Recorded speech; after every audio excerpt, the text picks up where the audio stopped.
Well, it's been kind of nerve-wracking, not knowing what's happening at my house, and I have animals there, and I like to get back in there. For the second straight day, fire crews from across the Rogue Valley battle a wildfire. This time, the flames burn hundreds of acres and threaten hundreds of homes.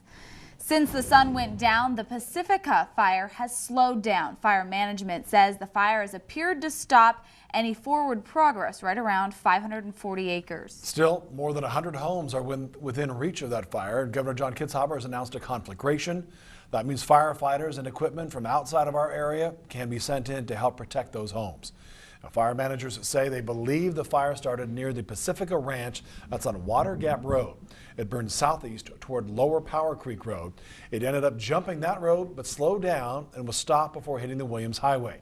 Fire investigators are on the scene now but have not announced a cause or official ignition point. There were more than 200 firefighting personnel out on the Applegate today. We have a look at the Pacifica fire by the numbers now. Fire first called in about 2:17. It grew, as we said, to about 500 acres. 5 helicopters, at least 1 tanker responded, along with 12 engines, 4 dozers. The last report, those dozers had lined about 75% of the fire area. There was a lot of damage as well. 1 vacant home was destroyed. That wasn't the only victim. A shop was also lost, as well as a garage, 2 cars, and what you see here, which used to be a travel trailer. The firefight continues into the overnight hours, and we continue with coverage from Newswatch 12's Rob Scott, who has the latest on evacuations and those impacted by them. First, we go to Steven Sandberg, who got a tour of the fire's path and learned what it took to slow that fire down. That's right, Aaron. I was able to get inside the fire lines and see exactly where it headed this afternoon, and it was making a beeline toward more than 100 homes in the Williams area, and not even breaks like roads were slowing it down. But a huge firefighter response and improving weather conditions turned the tide in the crew's favor.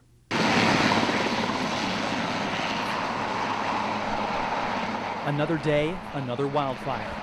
Crews from across the Rogue Valley raced to the Williams area as a large wildfire worked its way across the land and forced people from their homes. I saw the first helicopters and the bomber come on the scene and saw all the rescue vehicles and police vehicles and fire vehicles coming from town. It's scary, you see all the smoke and can't really know what's happening. The fire was pushed along by the wind from Water Gap Road toward Williams Highway.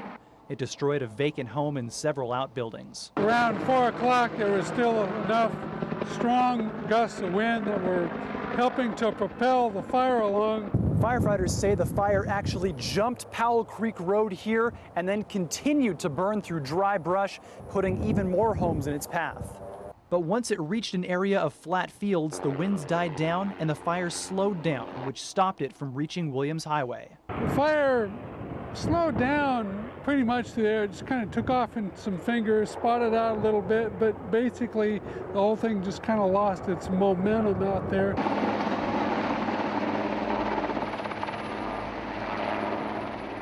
That allowed crews to use helicopters, air tankers, and dozens of teams on the ground to catch up. By the end of Friday night, the fire had burned 542 acres, but crews had fire lines around 75% of the fire.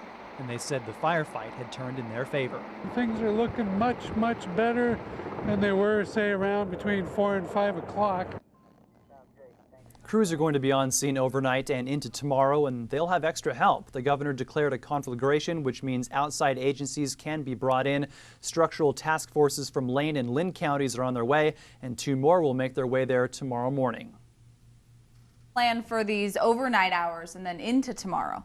Well, Aaron, these overnight hours are actually the best time to see hot spots. So crews will be out there mopping up and preparing for the crews that are going to arrive, and they're going to try to completely line the fire by tomorrow.